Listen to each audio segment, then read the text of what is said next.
can share. 78 outside. If you could do the transcribe thing, that'd be amaz. Just set it up. Thank you. Okay. You good now? All right. So again, welcome everyone. Glad to see so many wonderful faces here and online. Will, can you give me a count of how many we have online?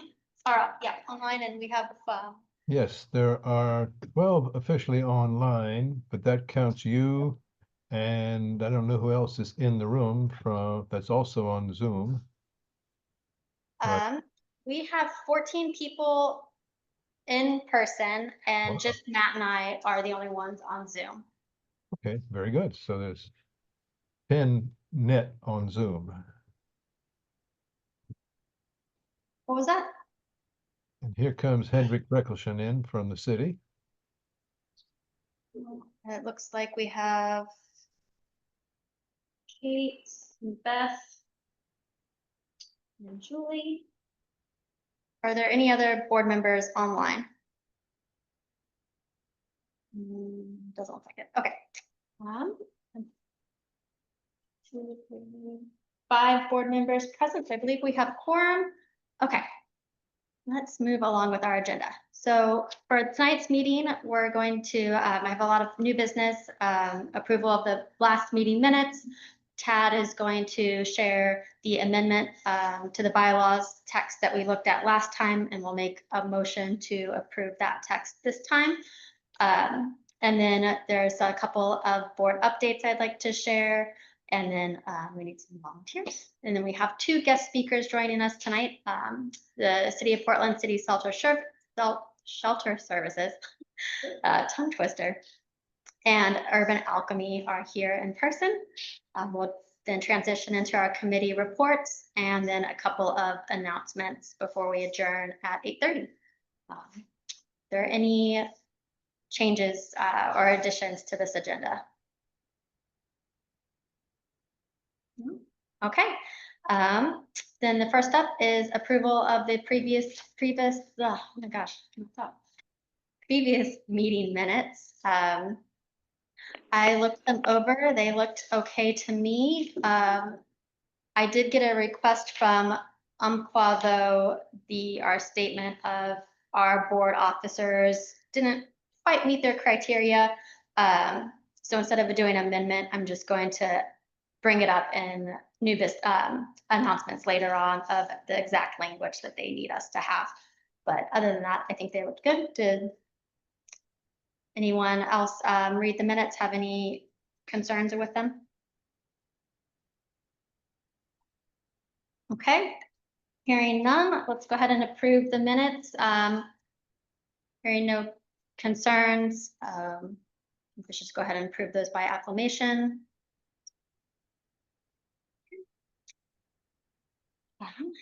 Next up is the bylaw amendment text. To be able to hear you with the typos.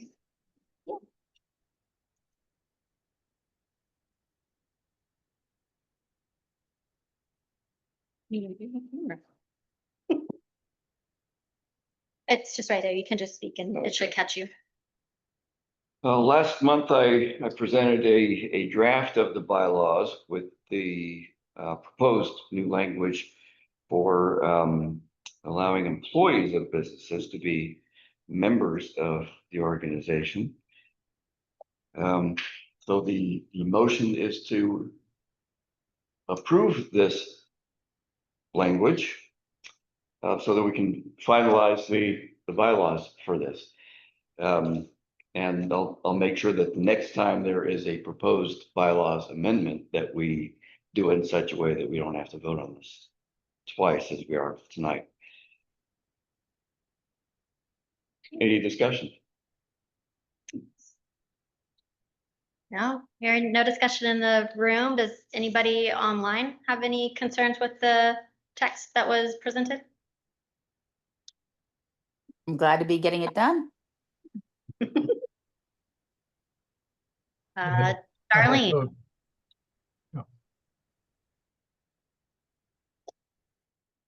Darlene, you have a question? Just quick question, do your bylaws require 2/3 of your members to vote, 2/3 of your board to vote on a bylaw change? Bylaw change is 2/3 of the membership. So everyone here, that was 14 people online, or 14 people here. And how many online again, Will? I guess it's on the thing. I can just look. 15 people online. Is it 2/3 of your membership or 2/3 of your board? It's our membership. It's 2/3 of the membership, and with a quorum for the bylaws change, I believe, is 12. So we have 12 Okay, members great. present. But do we know that they're all members? I don't have a list right in front of me of members. If people live who are members of the association, and membership is that you have actually consented to be a member and it's been approved. And basically, if you've consented, nobody has been in so short a time that they wouldn't be already a member. So if people who are present in the room would raise their hands to say, yes, I'm a member, we've taken on a trust basis. We have 6 raised hands. How many? 6? 6, okay. I had my hand raised for a question. Just a second. We have a question here in the room, and then we'll move to the questions on Zoom. Like I'm all excited being asked to accept to the city because I was in transportation and I kind of got involved with your Samson, but am I a member or not? But I'm sorry. I will. Okay. So the question in the room is kind of clarifying how do you become a member? And it's, I'm just gonna borrow this tab real quick. So you have to live within the boundaries, and where's the right here, eligibility. For all residents, property owners, business license holders, and employees of, well, once we prove that, of businesses within the boundaries of the defined in the bylaws for M&A. And there is a form online. You just go on our website and you like enter in your phone number, or not your phone number, but your name. I can do it. So Yeah. I'm officially not a member. Okay. I don't think you raised your hand yet, so I think we're good there. Okay. Okay, I think what hand I saw at first was KD. Did you still? Hey, have yes, KD? my name is Kendall Burns. Nice to meet everyone here. I was just wanting to know what the process is for approval. I've submitted the form and consented, but I am just wondering if you could clarify what the approval process is so that I Yes. can engage accordingly. Yes, I can do that if you'd like. Yep, please go ahead, Will. So your consent form is approved. You need to attend a meeting, but that has been a technicality. You need to have been a member for all through a meeting.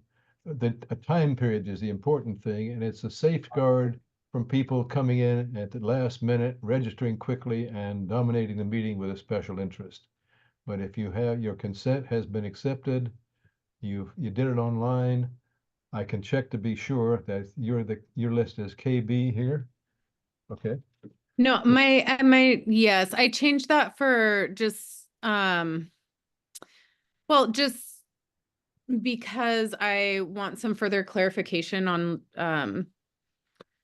process in this group and how recordings are utilized and where that information goes. And just for kind of confidentiality for background, I work with legislatively mandated councils, so I just Yeah. have a different lens about certain aspects and things. So anyway.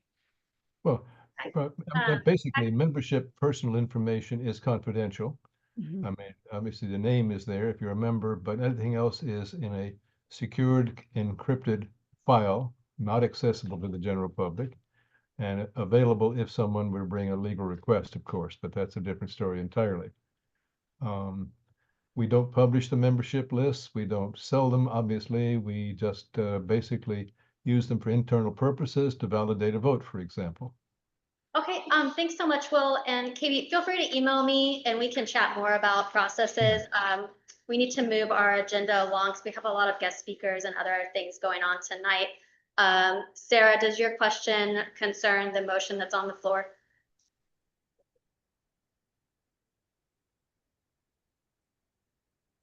No. Okay. No, sorry, I was raising my hand that I was a member. Oh, okay, got it. Okay. Will, just real quickly, did you get the final count on the number of members online? Okay, yes, at this point, I've got I'll read her, the six, but there are 4 board members online, including me. I count 1, 2, Alicia Barker, Amanda Fritz, David Carney Fenton, Lisa Carney Fenton, Mark Booth, Matt Parrish, Sarah Dodge, and I've got 9 online. Okay. So that gives us our 12 minimum for that. Okay. Plus 6 is 15. Right, but I have 6 here in person, so. Okay, did you help it, your motion? Do you want it? Yes. Okay. Standing by in case there more. I think we're good on questions. Okay, so let's just move, all in favor of approving the bylaw text amendment to allow employees of businesses. If you could just use the raise hand feature online and same for in the room. Yay, raise your hands. Could you please read the amendment we're going to be voting on for those of us who don't see the screen? Thank you. Okay. The amendment is for Article 4 of membership, Section 1, eligibility for the individuals that are 16 years of age or older. All residents, property owners, business license holders, and employees of businesses located within the boundaries of defined by these bylaws are eligible to be members of the MNA. Thank you. The text change is the addition of the phrase employees of businesses. Okay. So with that, raise again, please use the raise hand feature. Did anyone here change their vote after listening to that? No, okay. All right. Julie can't find it, and I approve it. I'm still looking under chat and stuff. I'm using on my phone, so sorry. Okay, Okay, that's okay. I got you, Julie. All right. All of those who oppose, please say nay or raise your hands. Hearing none, we will consider, hearing 1 nay. 2 nays. well, I have online Beth Omet, 2 online, but I'm not sure that they are voting. I have 1 online voted no. And with 6 yays, I will declare this motion passed. All right. Let's move on. Thank you, everyone. I was a little hybrid, but okay. Just a couple of quick updates. I just wanted to let everyone know that the governance committee has started a meeting again. Kathleen, one of our things is to talk more about processes. If you're interested in joining that, again, feel free to email me. Did But you just mean want to let you know. Kendall? I'm sorry, I'm gonna change my name. Were you talking to me? Yeah, I just let you know that we have a governance committee that kind of helps sort out policies and procedures, and we talk through those and then bring our recommendations to the board and to the membership. So if you're interested in that, again, just email me. More of a FYI for everyone. And then the other update is that the board held a special meeting on May 29th to discuss the proposed Amendment 45 from Councilor Novak that the Multnomah Art Center permanently close. So during that special board meeting, after discussion and review of the feedback received from the neighborhood, The board did make a formal motion to support keeping the MAC open and fully funded. You can find that motion and the rationale online on our Google Drive, if anyone wants to see it. But the board did officially, Multnomah Neighborhood Association officially supports the Multnomah Arts Center. I didn't say no. Yeah. As far as we know, yes, they're still talking, but I believe that amendment was rescinded. I didn't say. Yeah, He withdrew his. he did withdraw, yeah. So congratulations, Through with you did a really policy. good job keeping that. Okay, and then I just wanted a quick call out that we are looking for volunteers to join the board. Also roles for the officer positions that will become vacant come November when we have our elections. And anyone who has special skills in website or graphic design or is just interested in getting more involved, please reach out. We would love volunteers. All Social right, media, we need social media. yeah. Okay, it's like a couple minutes shy, but we're gonna move on to our guest speaker portion tonight. First up is I would like to welcome Brandy Westerman, who's the Humanitarian Operations Director with City Shelter Services. She's gonna kind of give an overview of the changes that have been happening with the Multnomah Safe Rest Village, and then we'll just have some Q&A. So should it come on up? And I'm so sorry, I don't have an external webcam, but Back to you, just not sure how. Evening, everyone. Thank you for having us. My name is Brandy Westerman. I work with the City of Portland under Portland Solutions, and I'm the Humanitarian Operations Director. What that means is I oversee the City of Portland's services for people experiencing homelessness, particularly around shelters. So that's the Safe Rest Village and the temporary alternative shelter sites. But our team is also tapped to help implement the Mayor Wilson's plan for ending unsheltered homelessness. So we're also working on that plan for overnight sheltering across the whole of the city. So I want to also introduce Lottie, who I think some of you already know. Go ahead. Yeah. Hi, my name is Lottie Porter. I am the Community Engagement Coordinator for City Shelter Services. I've been working with a lot of you on this, relationship building around the shelter for quite a while, and I'm excited to continue to have this conversation as this shelter goes through transition. And I would love if Damien, you could introduce yourself, Jeff and Lena, real quick. My name is Damien Rowe. Oh, you might have to step up and fight over here because I can. Hi, my name is Damien Rowe. I'll be the one to step in for MSRV. Welcome. Thank you.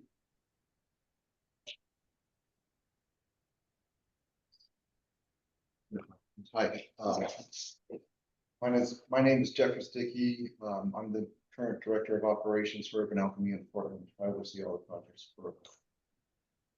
And I'd like to introduce Dr. Elena Miller, our CEO and founder. Co-founder. Hi, I'm Dr. Elena Miller. I am the CEO and co-founder of Urban Alchemy. So it's an honor to be here, and we'll talk more about the model and everything else. Of course, please.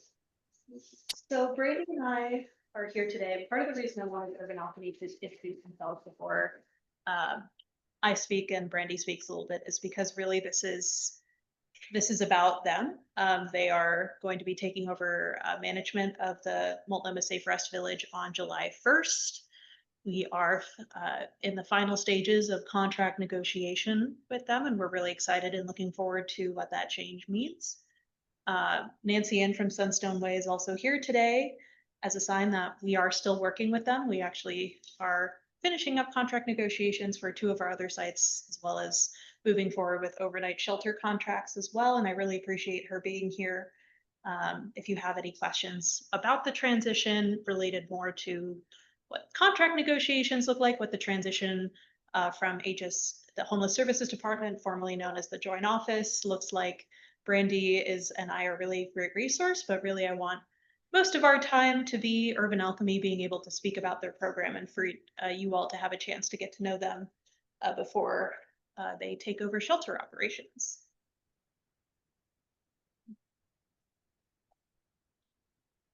Okay, does anyone have any specific questions for Lottie or Brandy? If you're on Zoom, please raise your hand or you here in person. Oh, okay. I just said this, but, guys, we agree. We had no problem. Been just, I live right in the middle of the neighborhood, so I know. And, but what I do really appreciate, I don't know if those of you who don't live right in the downtown part of the village, these guys are out here, they're talking to us, they approach me, introduce themselves. I just really appreciate that, and I think that's a good sign, and no offense to you, you maybe didn't have any staff, we have not had any problems in this neighborhood. And I think I have pretty good confidence that will take it. So, yeah. We just had a comment in the room. I don't know if those online could hear, just kind of generally thanking the city of Portland and coming and saying hello and just being a welcoming presence here in the neighborhood. But anyone else? Oh, one other note, and I did send this to you earlier, Diane. There is a mailer going out to those of you who live within 1,000 feet of the shelter that has some general introductory information about Urban Alchemy as well. I sent that to you, Diane, if you want to put that in your newsletter or something like however you communicate that out. So folks can have some general information on their program as a whole, but yeah, I'll pass it over to Urban Alchemy to share more about that. I just asked that for Urban Alchemy, if you guys want to just switch spots. Yep. So that we get shot off the microphone here. Okay, thank you.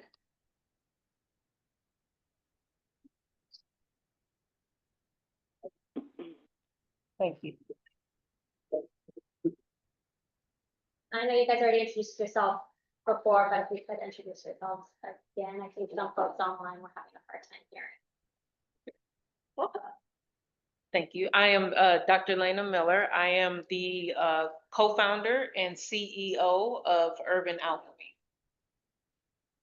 I am Jeffrey Dickey. I am the Director of Operations for Urban Alchemy in Portland. I'm Damian Roush. I'll be the director moving forward with MSRP.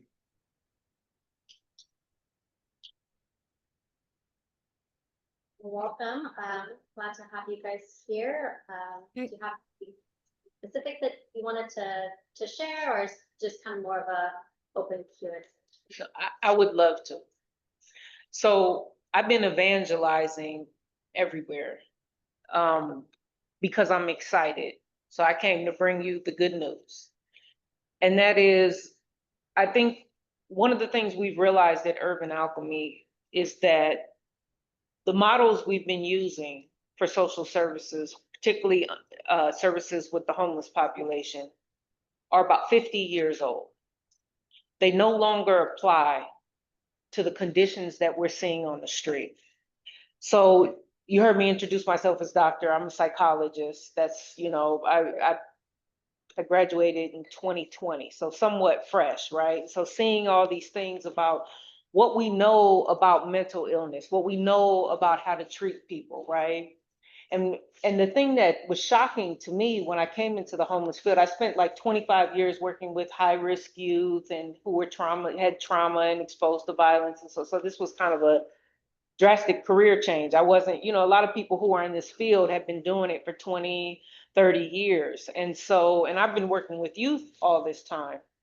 But coming straight out of school too, and I'm seeing the level of mental illness, but also how a lot of the systems have been set up with not addressing it. So we've been basically using a model that is what I call a charitable model.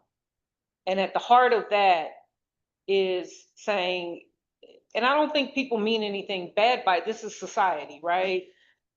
Beggars can't be choosers. And a lot of what I see is about the services that we're providing to people. instead of looking at the outcomes. And I think we need to flip that on its head. Everything, it can't be about what we do for you or what my engagement was or whatever that is. It has to be about the outcomes. And when we're talking about the unhoused population specifically, I think the outcomes that we're looking at is how do you get stable? That means whatever, you know, so people are at different places in their lives, right? Some people are hardcore addicted to drugs, that maybe stability is just not being outside and getting high on the street and being able to control it a little better. For some people, that means getting into permanent housing. Some people, that means going back and reconnecting with family. Everything has to be about looking at those outcomes. And so we've tried to really take a very therapeutic approach and change the model. So this is what we're pushing all across the country, right? I'm not saying we have all the resources to do it. We are at the infancy stage, but we're trying to put things together so that we no longer have shelters. We have healing and recovery villages. And that is acknowledging that almost everybody who walks through those doors is suffering from some kind of mental illness. By the time you get so deep into your addiction, that goes into DSM-5. So that includes mental illness, right? When you're deep into drug addiction. So what we're trying to do is bring in services and create a trauma-informed atmosphere, first of all, right? Understanding that if you've been out in the street, chances are, right, most likely, you've experienced some kind of serious trauma, childhood or early adulthood.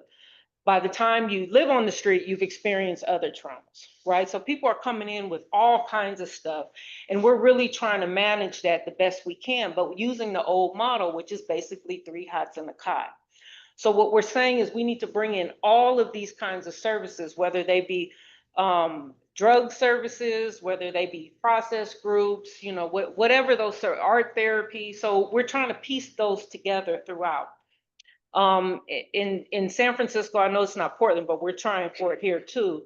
We actually have Department of Public Health inside the shelter has buprenorphine methadone clinic right there, right? People can get scripts right there. We have process groups. We now have Dr. Lisa De La Rue who can supervise interns, mental health interns, because it's so hard to get mental health workers. As you know, everybody wants a mental health worker, but they're just not printing enough. So we're trying to go through students. They're still fresh, young, they need the experience and they're cheap, you know. So we're trying to bring all these things in. Another part of our model, which I think is very important, is we recognize and acknowledge that the reason why people don't want shelters in their community is because they don't want the spillover that goes with it. And there usually is. In my house, by my house, there was a bunch of RVs all lined up, right? And almost every night, my car would get broken into and they steal my gym bag. You know, it wasn't a big deal. They didn't break windows, they just kind of went in it. But it was irritating. When it went away, it stopped. And it's those kinds of things that make people, even though you want to have a charitable heart and say, you know, we embrace everybody, those kinds of things kind of start to turn the tide. So what we're very conscious of is trying to manage the community around us. So that's a little bit about our model, particularly when it comes to shelter. In terms of who we are, really we're an organization that was founded for and by people who had experienced long-term prison sentences. Why that's important, it's a little different in Oregon, but so you understand kind of how it works in California. We had the biggest amount of people in prison in the world, right, per capita. And a lot of folks got life sentences, but they started getting too expensive. So they started letting a lot of people out, but the only way you could get out, and I haven't done it, but there's a lot of people here who have, so I'm not exactly the right speaker, but I'll make it quick, and then, you know, anybody else who wants to chime in can. But in order to get out, you had to do a lot of work on yourself. Tons of groups, right? And then they monitor every little thing you do, and you go before a board of 4 people who've seen it all, right? And who are very skeptical. So really having to make a transformation. We don't employ people who have sex crimes or crimes against women and children.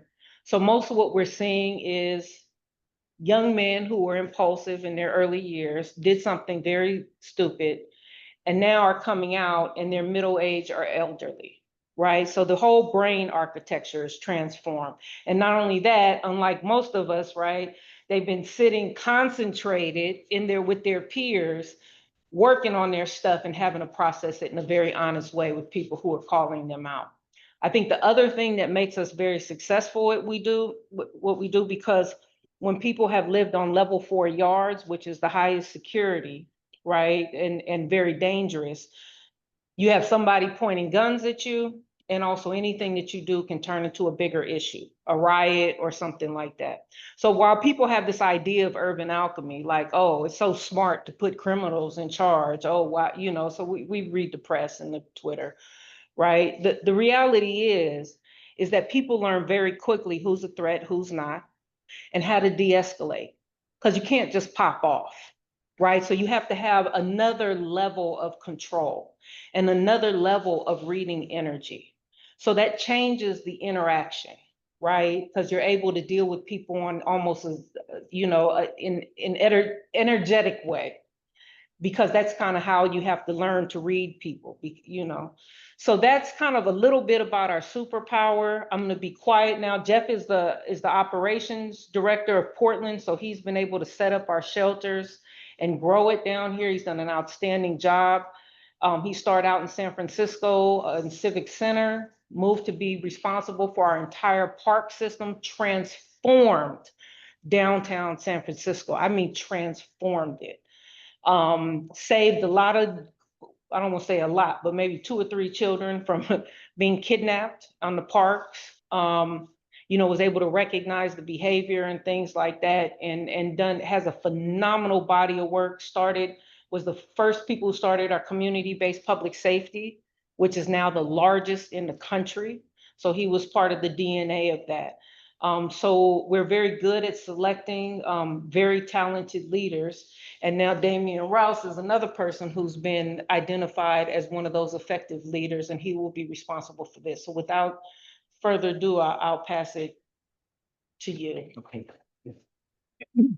So, like Glenn was saying, I'm a long-term offender. I spent 22 years in prison. And when I got out, she gave me a job, and I worked at a little children's park. You got to project.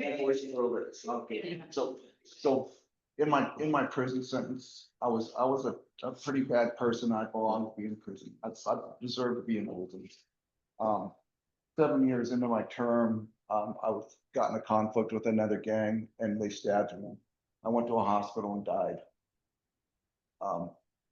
Just long story short, Jesus sent me back, and it transformed my whole life. And so that was my catalyst for change. And I worked on myself. Like Glenn was talking about groups, I did a lot of groups, and I examined my life, and I came in front of the parole board, and they let me out. So with that kind of knowledge, I started helping San Francisco. So I started in a playground. I took over bathrooms in a park system. And then I kind of did social engagement projects around the mid-market and Tenderloin area. I was entrusted to remove the open-air drug markets out of the Tenderloin, which was a pretty daunting task because the cartels were in there, the East Oakland gangs, the Hunters Point gangs, Fillmore gangs were in there. I had to go in and negotiate with all of them for that space. It took a little bit of time, but with a lot of good teammates, we did it. And we cleared out the Tenderloin and dropped the crime rate 22%, according to a Stanford study, but without police help. So going back a little bit, during COVID, the city of San Francisco asked us to put out bathrooms because COVID was in the poop that was being on the sidewalk. So they put these public bathrooms out. And so I started managing those.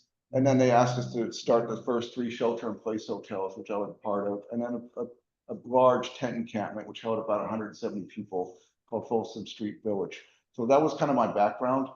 Lena asked me to come up to Portland and help the city of Portland, and I was like, Dad, I'd love to help Portland. So I came up here and started the villages and started some outreach teams. I quickly learned from our first village at Peninsula that there is a pretty high drug problem on the streets here. And that everybody that came into that village was, just about, I could count maybe 5 people out of 70 that weren't addicted to drugs.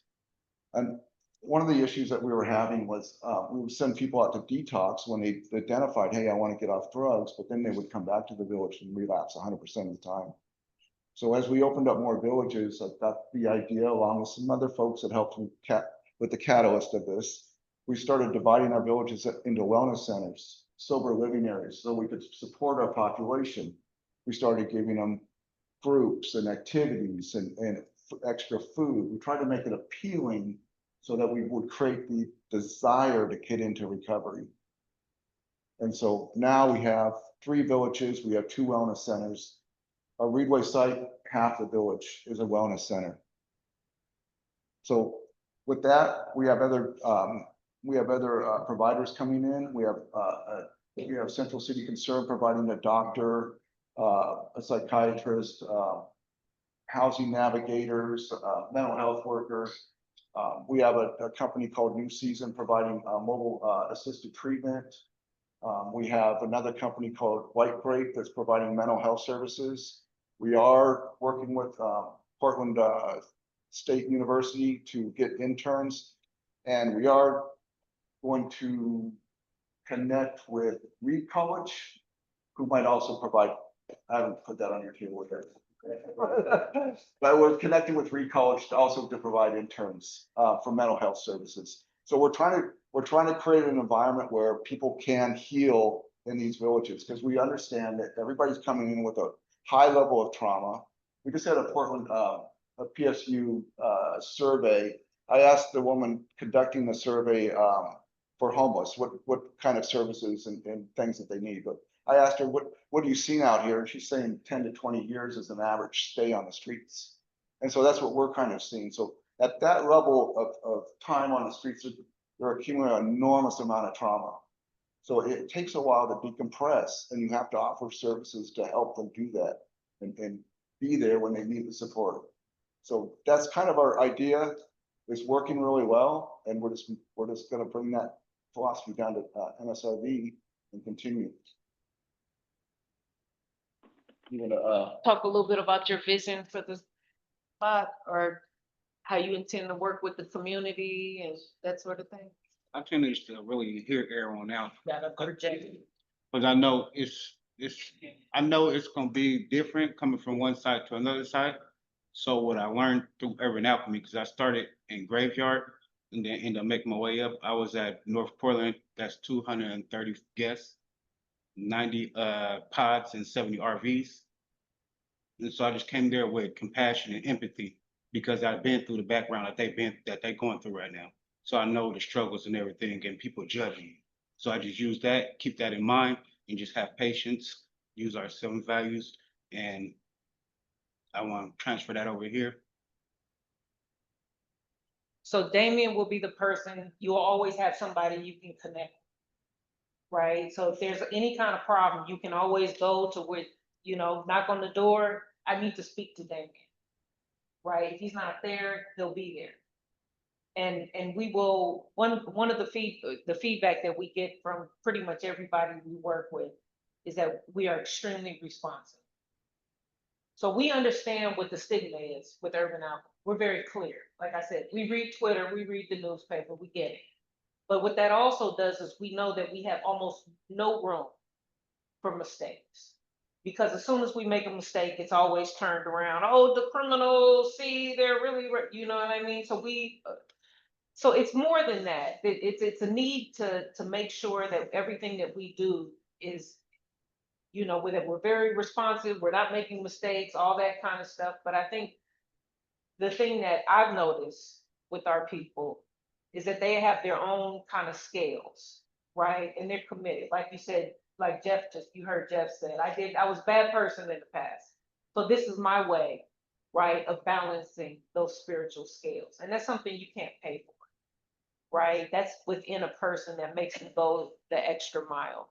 So we're not perfect, right? We're trying the stuff that we're talking about. I'm not trying to say, look, we're going to transform everything. But what I am saying is we have a vision right there in our logo. We got a vision.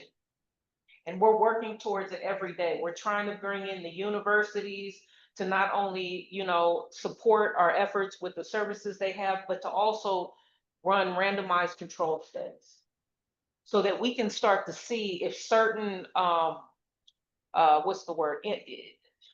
Not interventions, but certain ways that we work with people, are they more, you know, if you provide, let's say, a psychiatrist who can do scripts on site, how do those people fare as compared to somebody who doesn't have those services, right? If you have a wellness village, all those kinds of things. So we're trying to push the industry towards, you know, meaning social services, particularly homeless shelters, stuff like that, because we understand, right? Right now in the United States, jails are primary mental health centers, right? That's a fact. What I don't think that people are acknowledging is that homeless shelters are really serving that purpose, but we're not equipped to deal with it. And so we're doing everything we can to bring in resources, right? From universities, from other providers, to start saying the people are there. They're there. 99% of them are suffering from some kind of mental health, dual diagnosis or something. Let's bring the services there. So that's really what our motto is. That's who we are. Okay, So I'll be quiet. Yeah, that's great. We have a couple of questions online. We'll start there and then we'll go to, okay. Kendall, I saw you had your hand up raised first. I don't know if you want to ask in the chat or if we had a new question. Do have a new question. I am really excited to hear about the model and the implementing of lived experience. And to me, that really warms my heart. I am so excited to hear that. My only question is, do you plan on incorporating formal peer support into your model? And if so, are you going to seek any specific training with that? Do you plan on having any other community health workers within your model? Okay, so I can answer part of that. I have had probably 90% of my care coordination staff trained for certified alcohol and drug certifications. We are having a limited amount of staff trained as a peer support specialist training. So we're slowly implementing that. We're trying to give our staff a greater skill set so they can better serve our population. Great. Thank you. Lisa had your hand up next, and then we'll have a question in the room. You're on mute, Lisa. I actually have 4 questions, and I'm asking that you please indulge since I live adjacent to the SRV.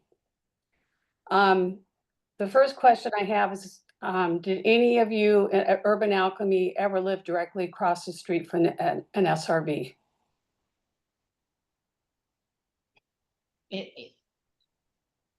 Were you living adjacent or across the street from a Safe Rest Village or any of these places you're talking about? In Portland or in general? Anywhere. Yeah, absolutely. As a matter of fact, in San Francisco, the vast majority live right there in the Tenderloin. Okay, but the people that are running it and working at it, do they have, they all had the experience of living adjacent and next to an SRV? I don't think everybody does, but I'll let you answer it for here, but in other places, I mean. So I don't, in Portland, no, I don't live next to an SRV. In San Francisco, I've lived in the Tenderloin, south of Market area, and let me just put it in comparison. That the drug activity in some of the street corners that were surrounding my where I lived were so dense you couldn't walk on the sidewalks. There were so many drug dealers and so many addicts using that you might not be able to walk on the sidewalk for a whole block. I've lived in the middle of the nonsense. A lot worse than an SRV. Great, so thank you for that. So I've lived across the street from the site for 30 years, and until the SRV went in, we had no problems. So I just want you to know that the people that live adjacent to the SRV are having ongoing issues. Okay. And so that brings me to my first question. You're currently offering neighborhood patrols Monday through Friday as as the neighborhood ambassadors. And I understand that those patrols will increase to include weekends. If needed, do you have the employees and the capacity to include evening and night patrols if it comes to that? If we're allowed to, if the city asks us to do something like that, yes, I can staff up very quickly and patrol night and evenings. Okay, my next question is, you'll be contracting to oversee the current 100 participants. Do you have any understanding or information that in your upcoming contract that the MSRV will be expanded or increase participants on site? Thinks that's more of a city question.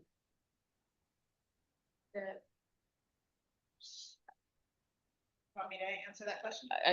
Yes. I wasn't quite sure what she was Yeah. asking. It sounded like I what she was think asking. the if it's question, as I that- understand it, is there intent to expand the capacity of the site? And the one thing that I'll say is as we shift providers, each provider has some different policies. So while there's not an intent to add additional units, Urban Alchemy tends to accommodate couples at times in some of their pods, and there's kind of a limit to how many that would be.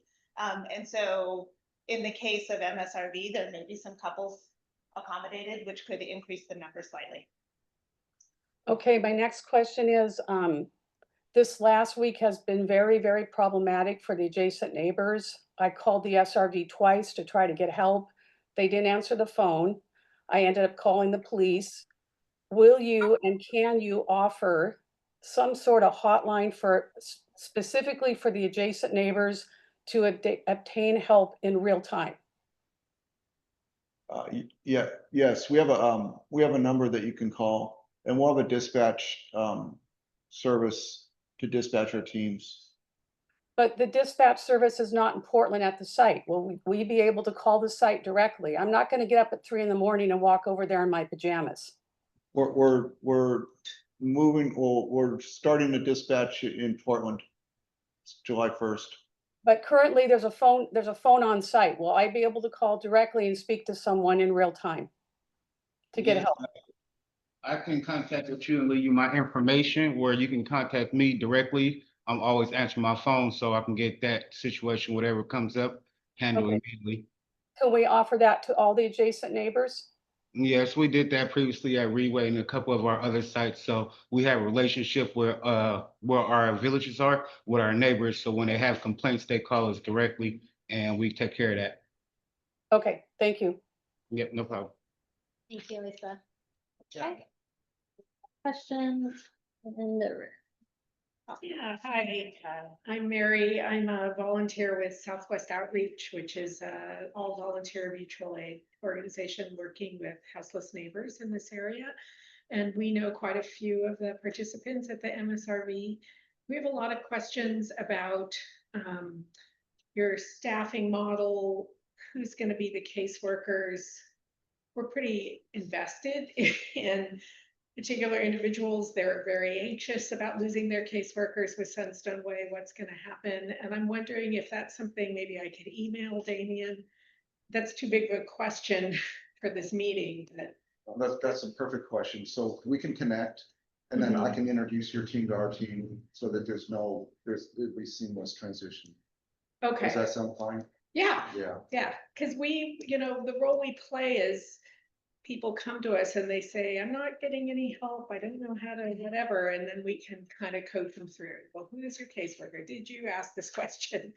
And it would be really helpful for us to understand, what do you call it? Everybody calls their staff something different, whether they're peer support or, yeah, it would be great for us to know. What roles do they play? What are your staffing ratios? Who should people go to for certain things? Yeah, we can set a meeting. That'd be awesome. Once we get everything staffed up. Okay. Your team could come down and just talk. Okay, that would be fantastic. Thank you. Okay. We have another question in the room.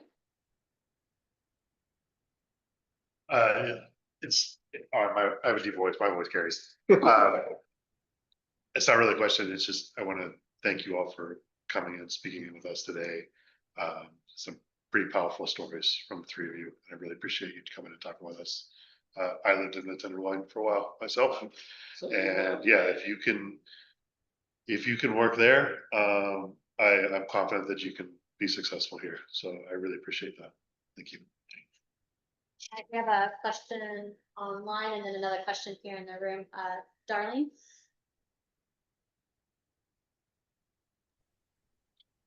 Mike, You're on.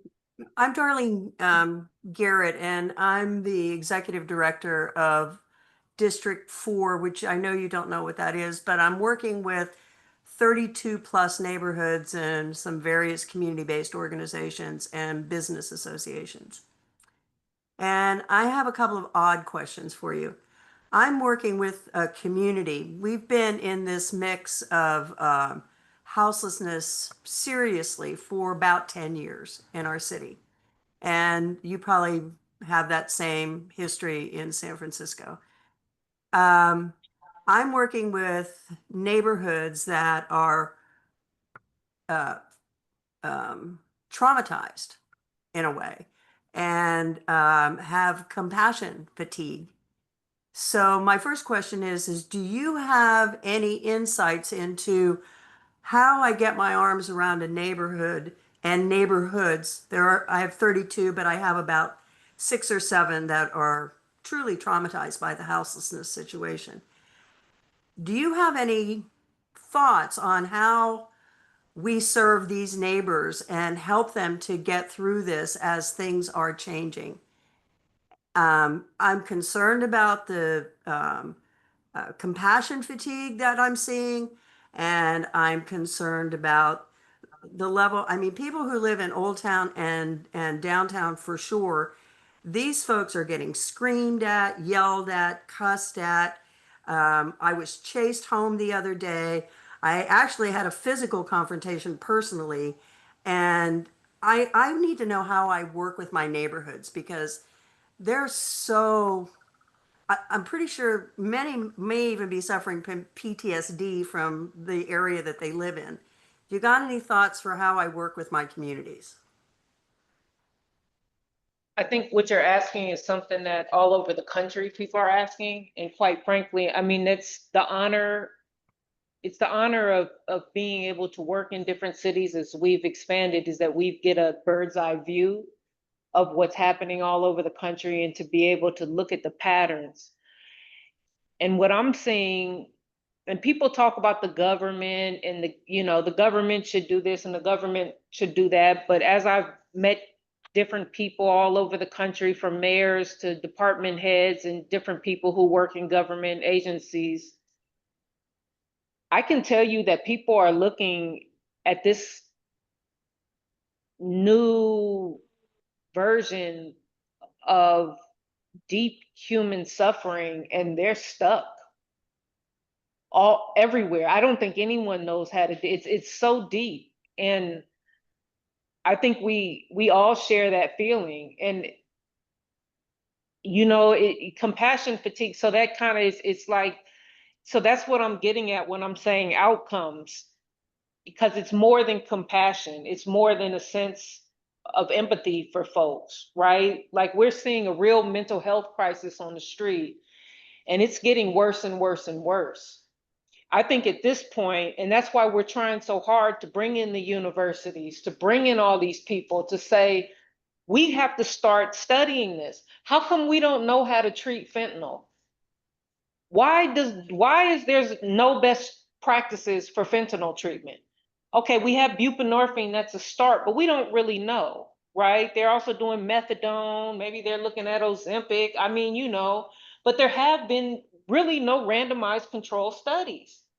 There's no best practices. Like COVID, they can tell you to take a shot.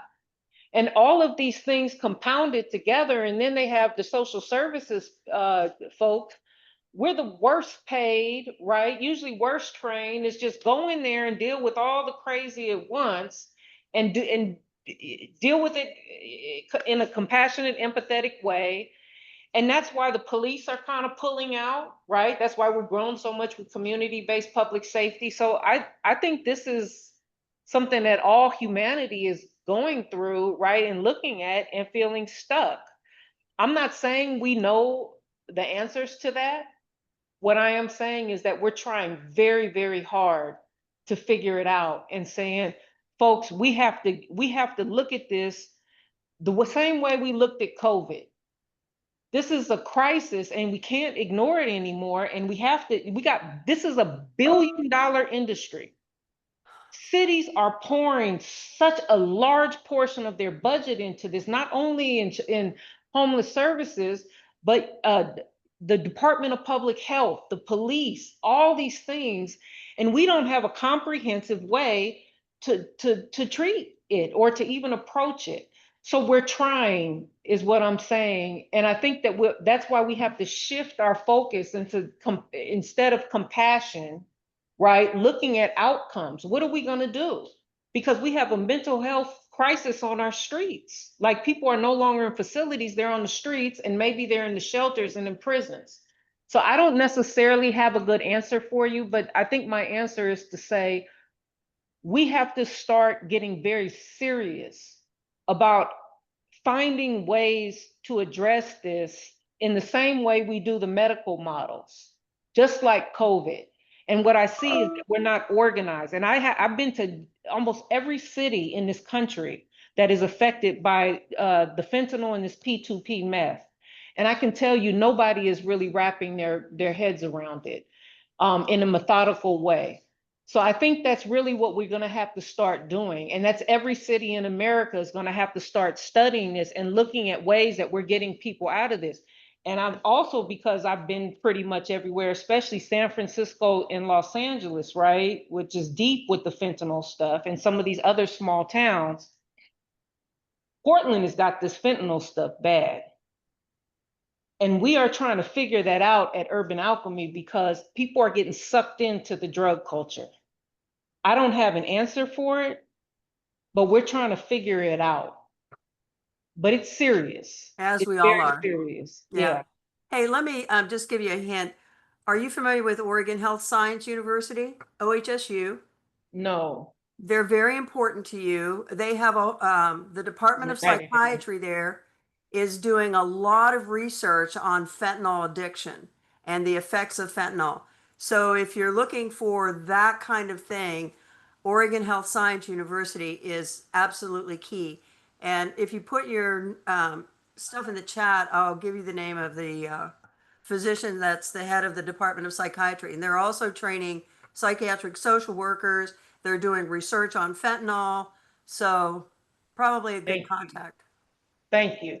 Thank and you. that would be great to start bringing them into shelters or integrating them. I think that's really I what know, and where we need to OHSU is go. really good at this. I keep thinking we're leaving them out of something that we shouldn't be leaving them out of, but yeah. Can you put my info or in the chat? Yeah, I'll Okay. connect Thank you. We have a question in the room, and then we might have time for one more. Got to move on to committee reports. So go ahead. It's a great time to our community. Sorry, no comment, but I want to kind of talk about our community. Yeah. Your guys' history of this, if you look at your success stories or your big wins or whatever, I can't help it. I can't help the fentanyl. I can't help them at all. I can do only what I can do from my neighborhood. So from a neighborhood community perspective, not a healthcare provider, not a health provider, any of that. What did you guys see in the community that helped the projects be successful? What did the community members do you think that were key to making adjacent village successful? Does that make sense? Specifically, like what did the neighbors do, like in our own resources besides the obvious? And not an open end, like what can you do, what have you specifically seen that has been successful? So just to say around our Quentin Triangle site, the neighborhood group is supportive of this and comes up with solutions. And then they don't complain about things that happen in the neighborhood, but they bring it to our attention, they bring it to the city's attention, and we work out a solution and try to fix the problem. If there's people camping out, we'll go out and address it. If we can't deal with it, then we turn it over to the city and then they address it. So those kinds of things are going on. In around sites that aren't really successful, like the community groups are just, all they do is complain. And it's not solution orientated. So if you want to be successful around the site, I would be solution orientated. Yeah. that way, a neighbor, a guest was coming and cutting some sunflowers. And the neighbor was like, well, this person must love sunflowers. I would love to do gardening with the guest and plan it and organize a gardening session and went in and planted sunflowers alongside the guests to make sure that have sunflowers. Really lovely. Very, very, very productive response to that. And it's also offered bringing food before the holidays or her daughter. And brought it in for Thanksgiving. That's a great example. Yes, guys, so Dave Bureau, Peter Sanders and Mike Robin started, I think they started, the Friends of Sagebrush Village. And so we often, will bring food, like one day, Peter told me, I think my name was always going to be in something. But anyway, he came and said, oh, they only get one meal a day, so they have a sandwich thing. So I will make like 40 sandwiches on my little tiny kitchen table, but it felt great to do that. Feed them, and we just, I think he just dropped it by the floor, somebody took it. And then I got this persnickety dog. So when you won't eat dogs, I'm gonna take my dog food over. And it just feels good to do that kind of thing. People. So I think we have a neighborhood. I don't know some of the problems that the other lady, I don't live adjacent, I live kind of up there, but I don't know. So what I don't know, I don't know. But I do know that I think a lot of the success of the village here has involved neighborhood. Are you aware of that group? Yeah, but I don't necessarily think that everyone here thinks it's a success. Oh, you know, Yeah. I've only been peripherally involved. Yeah, and I don't want to get into that. I just like doing. I'm very solution oriented, right? And so I just want to know, in your guys' opinion, what would have been successful in the past that you would see for community members? They kind of out of our control, like, again, I would love to help more, but don't do what we can do, right? So that's why I was just curious. I just wanted to It sounds like neighbors that have a willingness to partner with you. That's fine, yeah. And you don't always have to be the good guy. Make it Yeah, happen. I think Yeah. the strength of Urban Alchemy, we always say our secret sauce is relationships. And one of the ways we were able to turn around the Tenderloin, they were saying, I don't know if you read about it, but San Francisco is in the doom loop and now it's back. We just sat down with the deputy chief of police and he's like, I don't know why they were saying this because drones is Urban Alchemy. How we did that, it's creating a web of relationships, right? And it doesn't mean that you always have to turn the other cheek and bring out your best self, even if you're complaining. If you come to Damien or somebody on the love team, can you introduce yourself?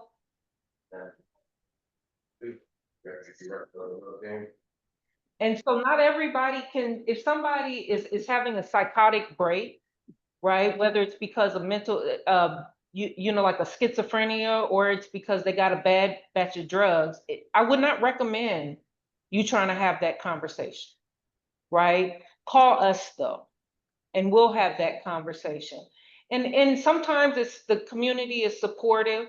Most of the time, everywhere we go, right? Because they always ask us to go in the worst places, right? Or the most problematic.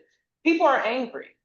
They don't want the shelter there and they don't want Urban Alchemy, right? And so it's not always a pleasant exchange, but as long as we're talking, right, over time and people see results, if you have a problem and you come to somebody, even if, you're like, look, I'm tired of this and this is here and this thing is happening, and we keep working on it and working on it and working on it. And then that, what we always say is we can show you better than we can tell you, right? And if you see results and things changing, that's going to be it. So it's the communication. It's the constant communication. And one of the things that we do to start to move things around, we just talk people to death, not literally death, but we just keep talking to people and talking to people and talk, okay, you can't be here. I'm gonna sit here. I'm gonna do this. I'm gonna do that. And I'll sit here with you. And this is what, and it just wear people down. So it's this. Yeah. Speaking of tech, we have, I know we're kind of over on time, so I want to be respectful of your time. If you guys are okay to stay a little bit longer, it seems like this is, we still have quite a few questions. And I know most of our committees did submit reports, so if everyone is okay with. A suggestion. Sure. That you guys make sure that your contact information is in the minutes for this meeting, So it goes into the neighborhood association newsletter, so we know how to. Yeah, we do have quite a few comments on Zoom as well about wanting to connect, so make sure to get your contact information, but maybe we just spend 10 more minutes or so on a couple of questions. There's a few more online, and then we can move into committee reports. So Kendall, I know you've had your hand up for a long time, but I want to make sure everyone gets a chance to speak, and I think there's 2 other people that haven't had a chance to ask a question yet. Are you okay with letting them go first? That is fine. I just would love to have a chance to actually ask my question because it is relevant. Thank you. Okay. Mark, you had your hand up first, so go ahead with your question. Sure. In terms of communication, the Multnomah Neighborhood Association and the city and the current provider and West Hills Christian School, I think the county's in the mix somehow, but it may not be pertinent, have a good neighbor agreement for the Multnomah Safe Rest Village, which incorporates a community advisory committee. And so that's supposed to be a communication avenue between a little bit more direct and more frequent. And what we've discovered, we sort of worked on since the committee became active a year ago is establishing the neighborhood ambassadors, the folks that walk around. And while the current provider hasn't been able to provide that, the Urban Alchemy has provided the neighborhood ambassadors, and it seems to have helped quite a bit. And so the question about expanding the hours to include evenings and weekends for the neighborhood ambassadors through Urban Alchemy. I kind of want to amplify that, and maybe the question goes to the city, Brandy, if she's still in the room. Is that being written into the contract with Urban Alchemy? So the question about expanding hours, that's Urban Alchemy or Brandy, if you can do that. Yeah, thanks. Thanks for the question, Mark. I think it's a really good question. I'm glad to hear things have gotten a little bit better. I think everybody knows that we're in a pretty tight budget year at the city, at the county, at the state, across those different jurisdictions. So really it comes down to a budget question. Our contracts that we're negotiating now with Urban Alchemy includes kind of the love team continuing to do that work. I don't think we're in a position right now to expand that work. So I want to be just completely honest about that. If we need to revisit that question down the road and we're able to kind of free up some funds, then let's revisit that question. There's need. But my understanding is the staff, Urban Alchemy staff who will be on site at the SRV could potentially on an evening or Saturday, if a neighbor called and said, hey, this is going on down the block. Yes. You could potentially go out to address it. Currently with Sunstone Way, due to their union stuff, they cannot. So we haven't had any recourse on. I would just take out potentially, yes. Yeah. That is our So job. it sounds like just having that direct call into the village. You won't be there 24/7. It's not gonna be a phone. But if you call me- every time, but But if you do call me in a situation outside the village, I will alert the staff, and we do that at other villages as well. too. Okay, We does have the love staff teams, ever carry like a cell phone We- inside? cell phones, and we have radios, walkie-talkies. Okay, So we got lots of communication. So we usually do that at other sites. We get them late night calls. I used to be on Graveyard, so I used to have to go walk around the corner to go make sure, check on this neighbor over here, because people usually jump his fence or go in his yard. So I made a habit of certain time, all right, let's go check on this guy, let's go check on this guy. Okay. Patrick, ask your question. Yeah, thanks. So I have a two-part question. The first is, do you have a policy or a practice around sobriety or rehab, requiring rehab? Or are you advocating harm reduction or something along that line? And the second question is, in your contract with the city, are you committed to providing hard data for intake and throughput and length of stay and output, and most importantly, placement into long-term stable housing, not just, placing them, but what happens a year from then? And can that data be made public, since it's on frankly, the public's dime that all of this is taking place? So the first is sobriety versus harm reduction, and then the second is data tracking that's transparent. Hi, so I can answer that question a little bit. Diane, I can follow up with you after. We do have a lot of that information available already on our data dashboard, which is updated quarterly. It includes demographic information, length of stay, number of people served, number of folks who, what sort of exit people have, whether it be to permanent supportive housing or otherwise. Currently, we don't release retention services data, but that's only because that's data that's controlled by that. Once someone is into housing, they go into retention services through the Homeless Services Department. And I believe they are working to develop a dashboard that's more related to the success of folks who leave shelter. But we track most of that other data. And to your first question, all of our shelters are low barrier. So there's not a sobriety requirement to enter shelter. However, as Jeff was pointing out, they are opening wellness. They've opened wellness centers at a few of our villages that are for folks that are in recovery. So the model varies slightly differently, but overall we do run low barrier shelters. Yeah, just for your information, there is clearly drug sales happening outside the SRV.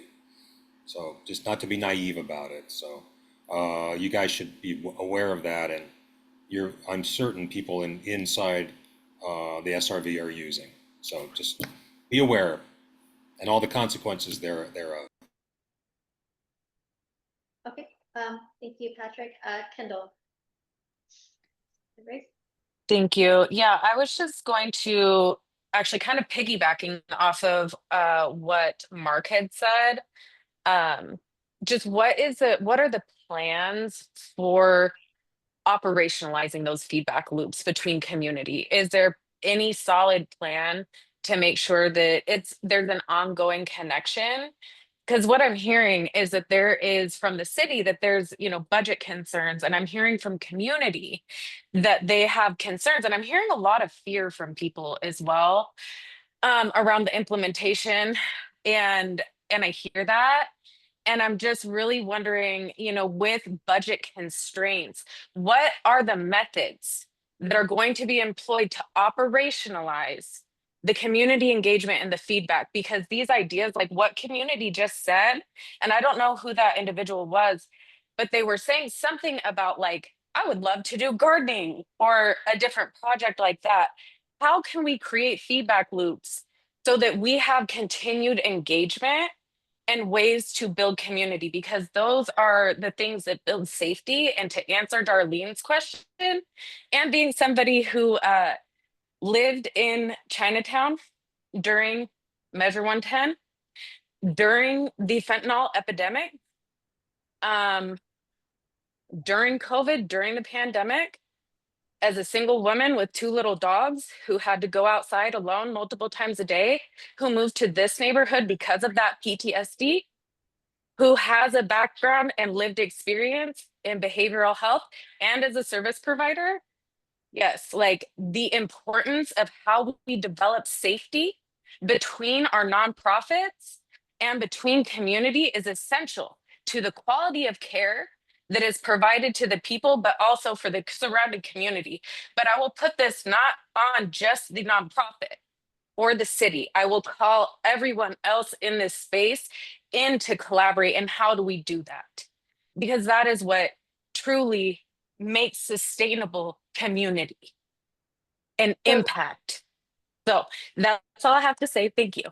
And maybe that's not a question, but I'm just saying, like, how can we continue to foster that? And and then I have one other thing. Is there a subcommittee within this council or within this association that address that? Because I went through all the meeting minutes and I'm seeing that there's a CAC or something called CAC.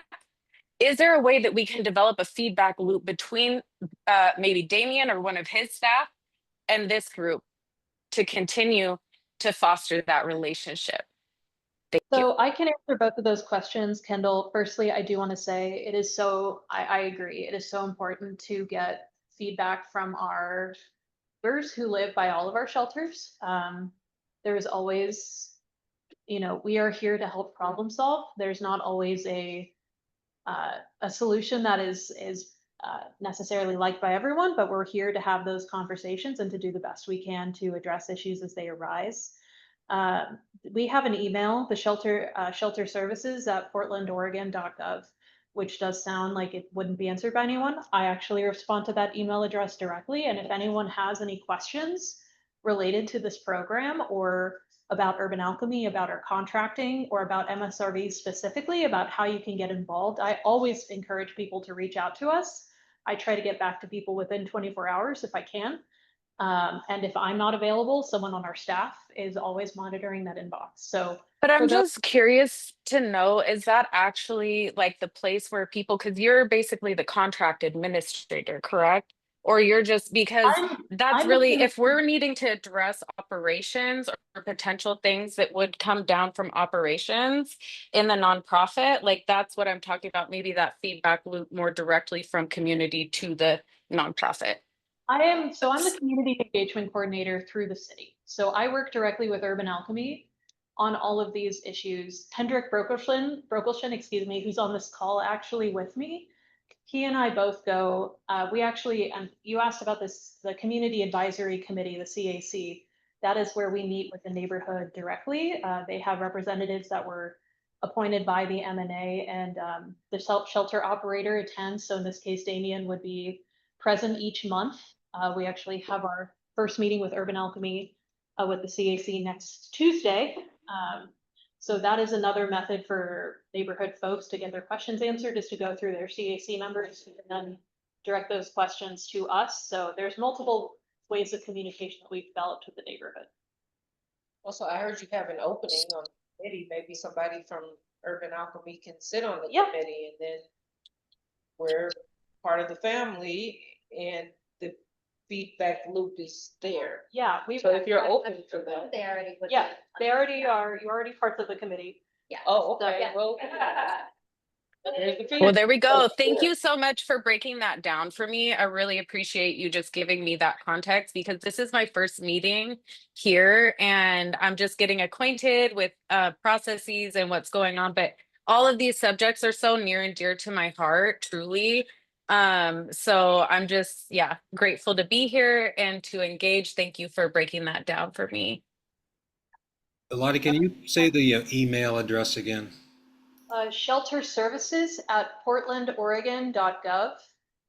That is our shared inbox. And Diane just put that in the chat for everyone. Thank you. Okay, I do kind of want to move this along. I know, Amanda, you've had your hand up for a while, so I'll let you go ahead and ask your question. And I still want to get to our committee reports and try not to have our meeting go. Yeah, quick question. Thank you so much for extending the time, Diane, and thank you for inviting our guests. Thank you to our guests for coming. My goodness, I'm very inspired and encouraged by what you're planning to do. I also very much appreciate the acknowledgement that shelter services sounds like it's an email that's going nowhere. So it's lovely to know, connect it with a person who's actually going to answer it. My question is, last month we had a discussion about the light and noise effects on the nearby neighbors, and I wondered, were we able to get in touch with our District 4 council members? Has there been any acknowledgement that there is a light and noise issue at the perimeter of the site? Yeah, so I can answer part of that. I am connecting with Darlene. Her and I are connected. We have a meeting on Friday where we'll be kind of discussing overall the neighborhood, my introduction to her as well. And we'll be talking about the MSRV and the lighting issue as well. And then, kind of what kind of next steps we need to go from there. But it is in process. So we'll do that. And then Diane, just real quick, one quick question of the Urban Alchemy folks. The Sunstone Way we understood from the city of Portland and Sunstone Way that when the residents at the SRV were exited, that they were taken to another facility. And we learned that over the last 6 months or so that they've been walking them out the gate and dropping them in front of my home. So I am wondering, what is the exit policy for Urban Alchemy? And what do you do with the residents that can't succeed there? So you're talking about someone that maybe exited for behavioral issues or something like that. So Yes. We always notify the city outreach teams who try to navigate them to another shelter system. And if you can't, If we can't, there's not a lot we can do at that point, but we're trying, with our outreach teams, we'll try to get them out of the neighborhood. It Okay, sounds like thank you. Urban Alchemy partners with a lot of other organizations, and we were talking about earlier that feedback loop of working with multiple other groups within the community and just having a wider net. Sounds like something that you guys would be able to implement with your network. Absolutely. Okay.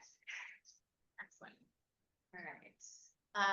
Thank you all. I think I'm gonna call up for questions. I don't see any more raised Can I hands. just say one But last yeah, closing? I'll make it brief because I know I'm long winded.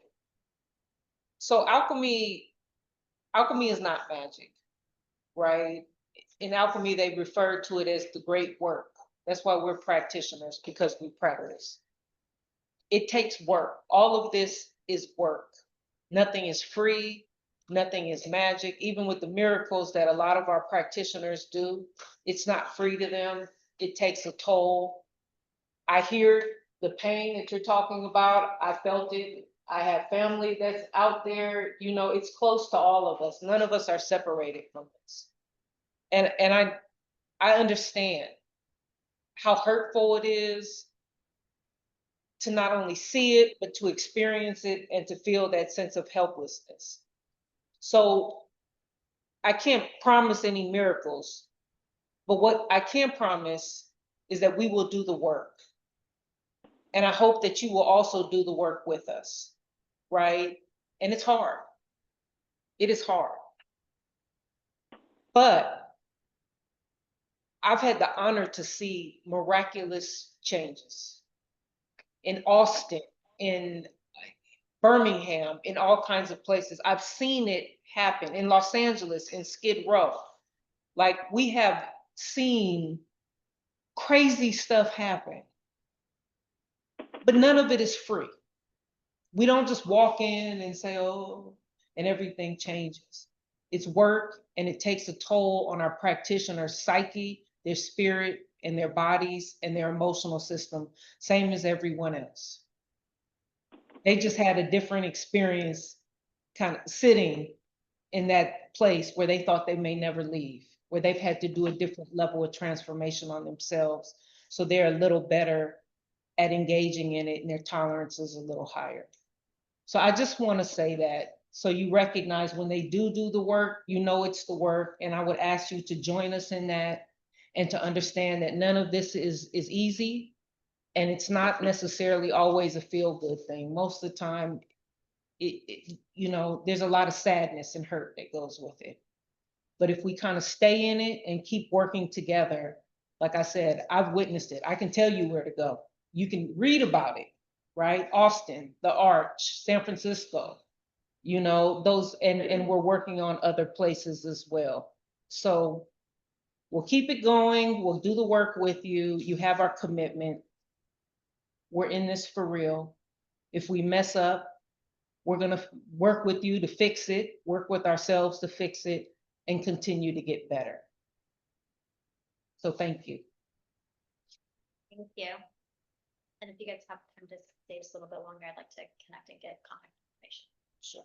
Okay, let's move on to our committee reports now. Most of our committees have submitted reports, so I'm just gonna highlight a couple of things from two of our committees where they had to leave early. For community events, Alicia Barker wanted to talk about the upcoming street mural refresh project that's happening on June 21st. She wanted to share that Sherwin-Williams off of Barber Boulevard is now donating all of the paint and supplies. So it's pretty amazing. All of the donations that were received will still go towards purchasing anything additional that we might need. And right now they really need some volunteers. So the link is in the chat, and I believe it is on the messenger as well, or Alicia's email address is on the messenger. But if you're interested in volunteering, you can reach out to community events and they'll get you connected if you're able to help sign up. And all the other great events we have going on are on the report. from our transportation committee chair. He just wanted to send a reminder about the Southwest Trails. There was an article about it in the Multnomah Messenger as well. They are taking, I believe it's still open for public comment right now, for the Southwest Portland for sidewalks. So if you would like to put your input in about upcoming sidewalks or pavement projects, then to please look at the messenger or the link. Steph put the link in the chat to provide fill that out. Okay. Let's see, who else do we have? This is Julie. I have a quick Yes, go ahead. livability thing. So I'm very happy to announce, and it is in my report, that the Livability Committee now has a co-chair, Tom Moore, who is kind enough to be my buddy. So it's been lovely to brainstorm and have a counterpart on the group. So that's amazing. And his first project is we created a village park subcommittee under livability, and he's running the show. So he's collaborating with the Multnomah Business Association and doing all of the things for the village park enhancement and scheduling, etc. We created a village park at mnapdx.org email address that goes to Tom.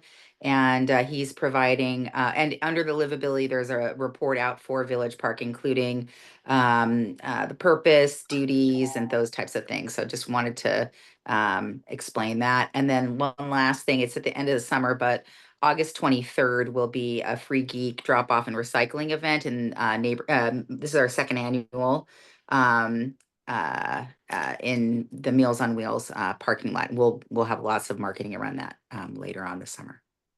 Thanks. Thanks, Julie. Song, do you have a question about what committee? Oh, okay. Okay, we'll do yours, and then Sandra can give you a public safety update.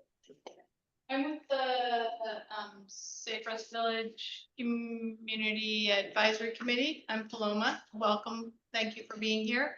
I would say a lot of our issues have kind of already been touched on, so I'm only gonna say that there are 4 of us, and one of us is not gonna be continuing. And so June is the time when the board would need to find a replacement. And I was wondering if you could speak to the process, including, I'm assuming you were gonna announce it tonight and ask people to give some interest, like what is the plan for finding another person? That is a great question. You know, I've been learning a lot about processes this last month and M&A's, how we handle processes. As I announced earlier, the governance committee is starting to meet again, and that is one of the topics that we plan on addressing, because it doesn't seem like there was a straightforward path for what to do next. But it is on the top of my to-do list. I don't have make an announcement now. If anyone is interested, please send me an email. But I think we're just kind of collecting some feedback. I think Will had contacted a couple of people that had expressed interest previously. Yeah. To them, to still interested. Yes, we had to answer, like we had to write a full-on letter. Yeah. Multiple page letter, maybe just because I'm wordy, but there were certain things that, like 6 things we needed to address in our written statement of interest to be on the committee. Yes. And those of us on the committee do like the idea of people who submitted last year being reached out to see if there continued to be interest.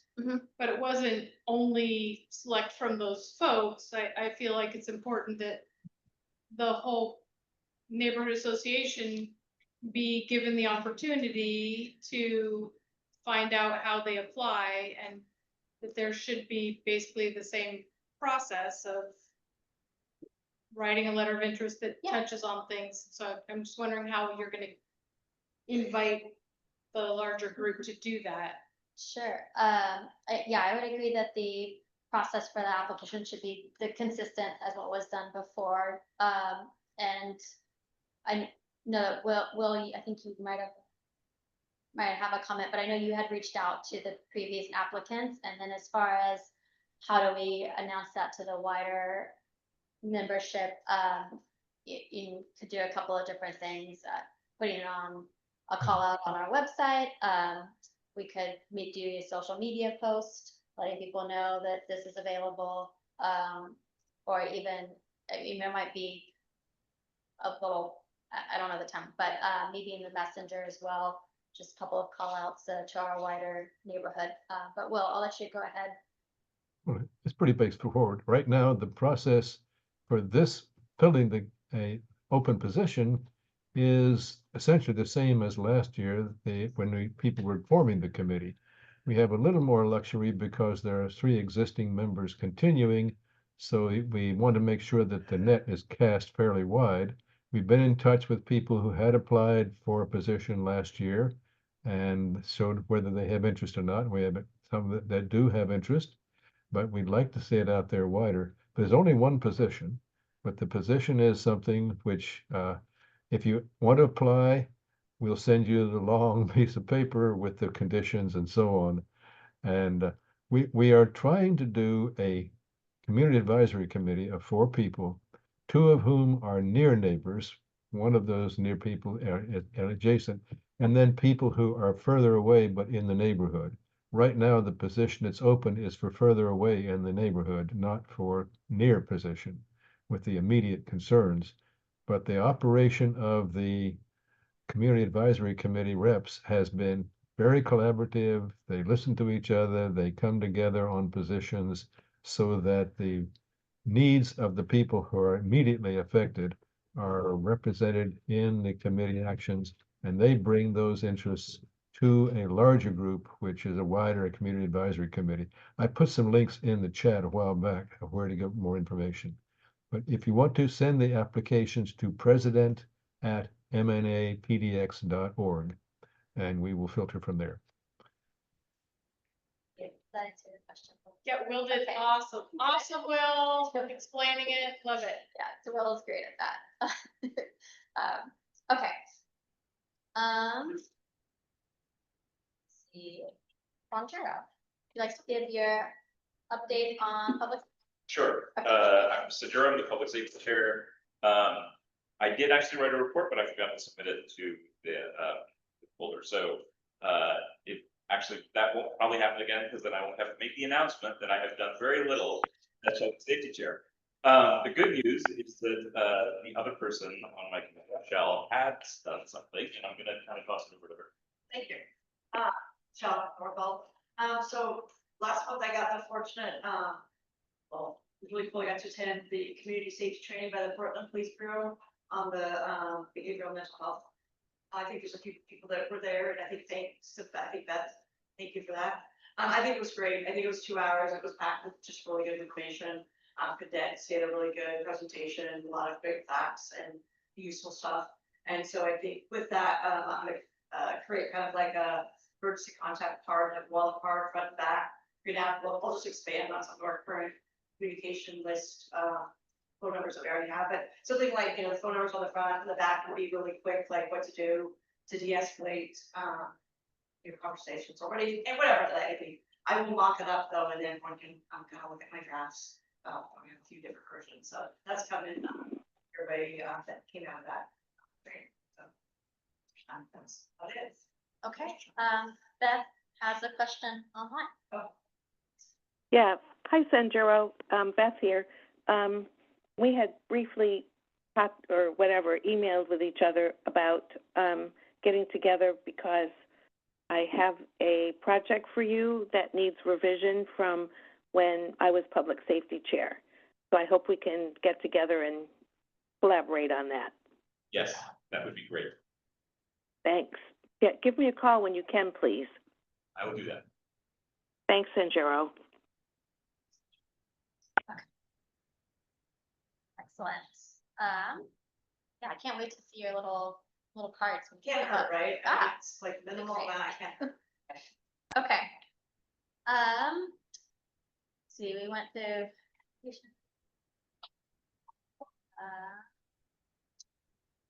Friends of Spring Garden Park, they have a report submitted online.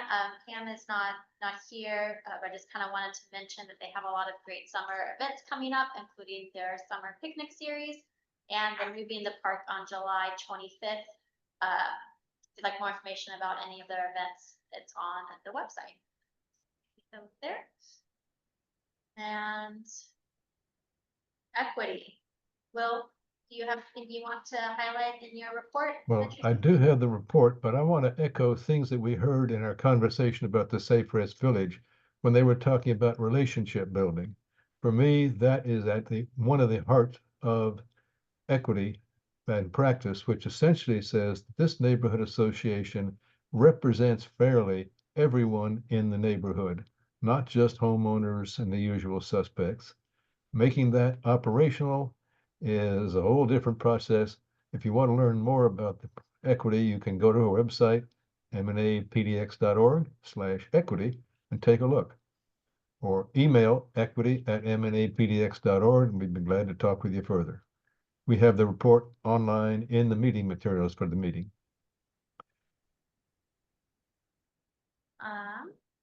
Excellent. I know we are over on time, so I'm going to skip the communications task force. That report hasn't really changed too much since last month, so you can look online. And then our District 4 Coalition representative, Beth, do you have anything quick you want to mention on your report? Yes, just to highlight that District 4 is, and I'm part of the committee, is working on a celebration of success event to be held on July 17th, and I will keep you posted about that. I think it's going to be super cool. Oh, great, thank you. And the rest of it, my report's, in the folder. I encourage everyone to go take a look at the reports in the folder for full details. Sorry, we're out of time today. Okay, so moving on, I just have a couple of quick announcements that I want to make. So M&A wasn't given adequate time to prepare for this discussion, but I was informed that the Bureau of Planning and Sustainability's Affordable Housing Opportunity Project, that they have a discussion draft up available for public review and comment through July 3rd. And they also have 2 online information sessions that I will put those links in the chat. And if anyone in the room is interested, we can chat afterwards. I'll get you the links. But I just wanted, since it's after our next meeting, I just wanted to mention it here that is happening. They have a zoning proposal that they're putting out there. The next announcement is I need to do a quick thing of just point of order for the Umpqua Bank in order to change the signatures on the accounts. We just need to have our minutes officially state the following. So Julie, are you still on? Yes, okay. So the Umpqua Bank accounts ending in 0767 and 0694 will remove Galen Ross and add Diane Parrish as president. Peter Sampson will remain as treasurer and Julie Lee will remain as secretary. Now that is officially recorded. And our next meeting is on Tuesday, July 8th. That is it for announcements. Thank you all so much for your time. Thank you, Urban Alchemy, for coming and staying. I really appreciate it. A lot of great discussion and questions here today. Feel free, if anyone has further comments or questions, you can always reach me, president@mna.org. I'm happy to connect with you. Glad we've had a couple of first-time attendees tonight as well. That is it for tonight. I will take a motion to adjourn. All right, Sean, adjourns. Okay, thank you, everyone. Have a good night. Thank you. Bye. Thanks, guys.